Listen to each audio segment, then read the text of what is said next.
ingkang pingalih kula ucapaken terima kasih dumateng sedherek kula sedaya ingkang sampun rawuh wonten ing mriki.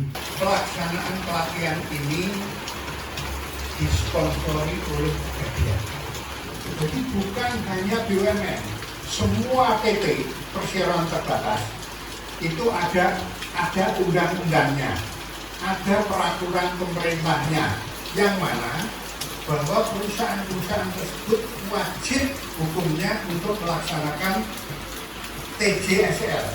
Khusus Pegadaian itu dia melaksanakan TJSL ini, kepedulian terhadap lingkungan dan sosial ini adalah pengembangan ekonomi. Yang kedua, pengembangan ilmu pengetahuan. Oleh Pegadaian diadakan pelatihan membuat pupuk organik.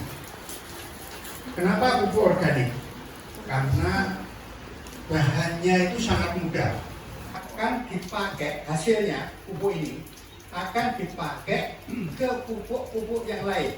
Misalnya membuat kompos, itu campurannya itu dari kotoran kambing nanti dibuat pupuk, tapi bentuknya cair nanti disemprotkan.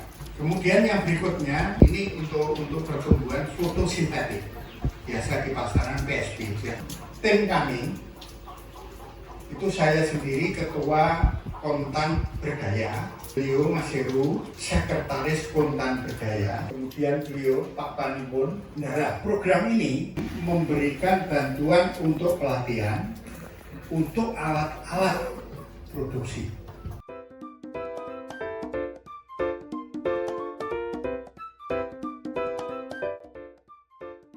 Yang perlu dipersiapkan, drumnya disiapkan satu. Niku mungkin tempe sekilo, sayur buah ini 3 kilo, hanya 10 liter. Bapak tak ibu lebih tidak apa-apa.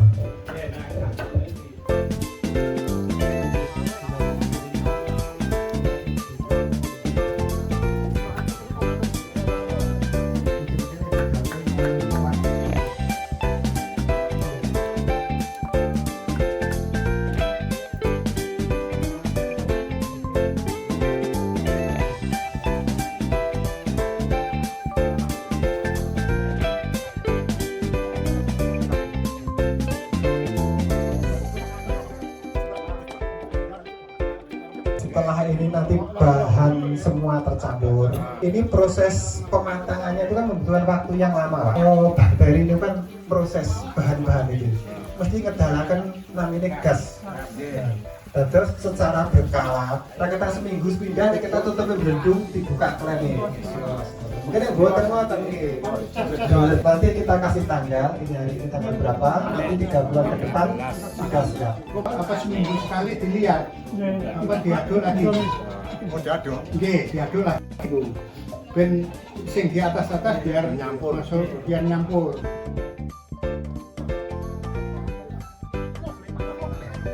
Protein bosok terus tanahnya didandani pembenah tanah. Itu kita pakai bakteri pembenah tanah. Bahannya apa mawon?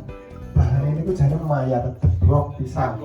Pohon pisang itu kenapa kita jadikan bahan yang utama? Pisang itu mau dipotong.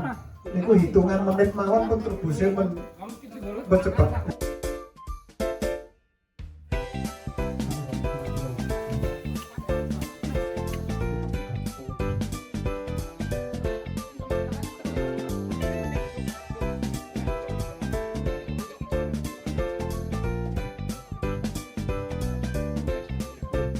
Jadi untuk proses fermentasi sampai jadi ini membutuhkan waktu 1 bulan. Kohe cair Pak. Jadi kohe ini yang padat. Nah kita ambil sari patinya. Bahan yang perlu kita siapkan kohe 25 kilo. Pak Komisaris harus molase atau tetes tebu 2 kilo. Nanti setelah bahan itu semua masuk Pak, ini tadi saya bawakan dari rumah. Ini yang enzimatik yang sudah matang Pak. Butuh ini 1 liter. Oke. Terus kuhi cair ini biasa kalau saya senangnya tak semprot ya Pak. Untuk tanaman untuk membantu pertumbuhan tanaman. Terus terkadang fotosintesis itu kan diperlukan sinar matahari secara langsung. Tanaman itu melakukan fotosintesis itu secara alami juga ada, tapi ini kita bantu dari luar, dari fotosintesis. Bahan-bahan yang kita perlukan itu apa saja? Jadi kita siapkan wadah yang bening, jadi bisa terkena sinar matahari. Kita pakai galon ini aja. Untuk membuat 10 liter fotosintesis bakteri itu kita memerlukan hanya 2 butir telur. Kita juga membutuhkan kecap ikan. Kita menggunakan air biasa. Air biasa itu paling tidak harus dijemur dulu selama 5 hari Pak. Kalau bisa air sumur pun air pam gitu. Kadang kota-kota pam kan enten kaporite. Nah ini kan bisa nanti dipakai perbandingannya yang banyu kolam atau banyu biasa itu kayak opo. Sampai Pak kulit telurnya disimpan dulu. Telurnya dikocok dulu.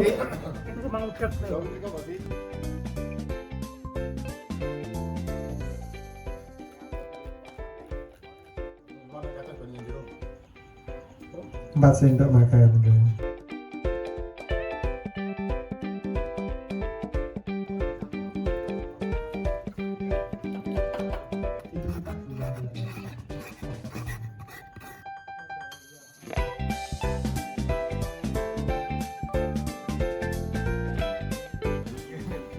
Gitu, terus mungkin selama proses penjemuran pagi di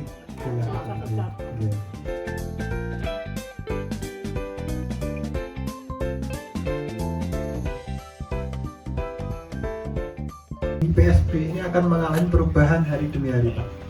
Ini nanti warnanya berubah menjadi merah bata Pak.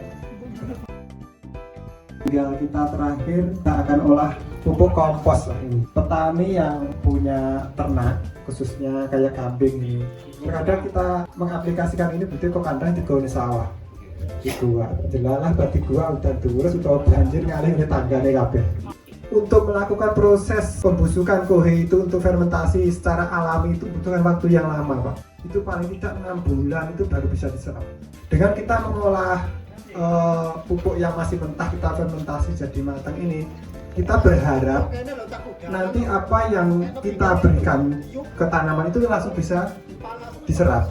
Kita membuat kapasitas 300 kilo mawon. Nggih main kira-kira mawon mang cobi mang timbang setunggal sak mawon bobot pinten.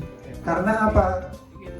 Saya main kira-kira bahan baku kohe kambing ini kondisinya masing-masing tidak sama, ada yang basah, ada yang kering.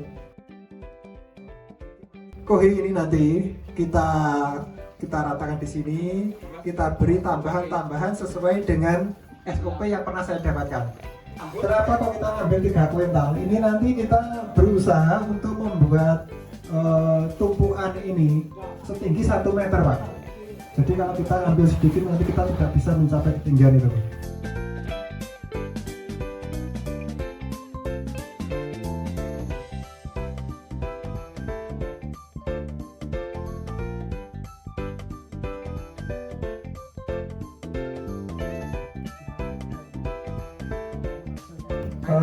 Atasnya 2 liter.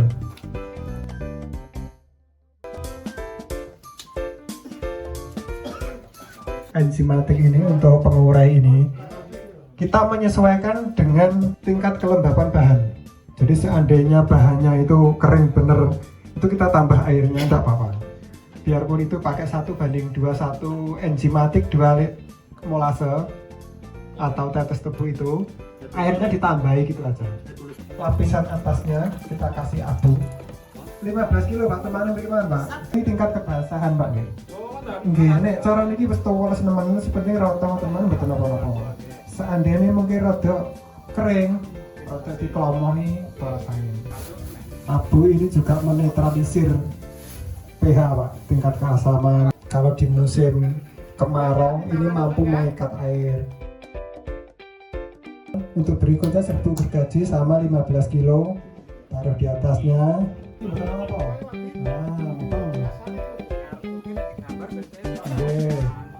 Ya kita ngarep kita gurih lah. Ini kita ngarep.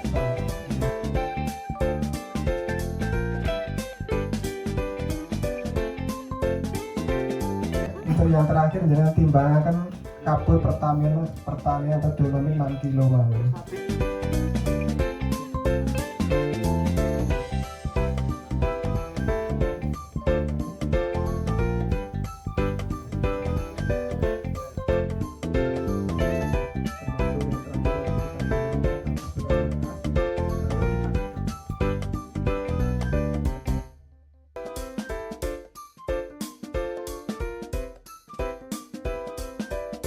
Baru kita damel gunungan.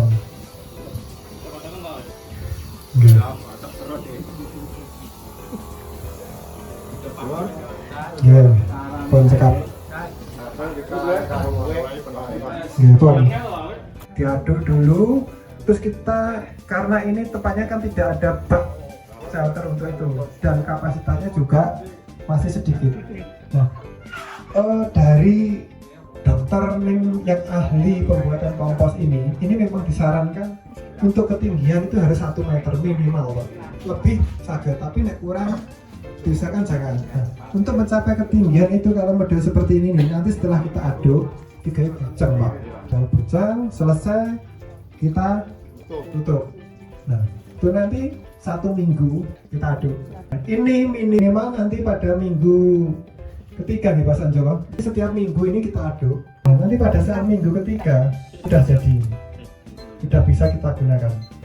Nah, proses penggilingan ini nanti kalau sudah jadi Pak, sudah jadi digiling baru dipacking. Dan bermanfaat untuk petani yang ada di lingkungan mriki dan desa mriki. Amin.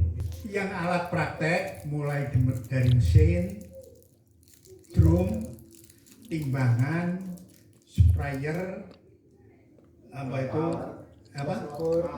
terpal, kemudian corong, itu semuanya diinventariskan atau dihibahkan kepada kelompok petani milenial Gang Doro. Oke, saya ucapkan terima kasih dan monggo nanti dari kelompok ini silahkan diproses yang sebaik-baiknya, digunakan dengan sebaik-baiknya, semoga bisa berjalan sesuai dengan pastinya. Oke. Dan untuk saya pribadi mewakili tim, saya ucapkan mohon maaf yang sebesar-besarnya apabila ada kekurangan, Pak Sanjoko dan teman-teman semuanya. Pegadaian, petani, petani wilayah Gang Doro.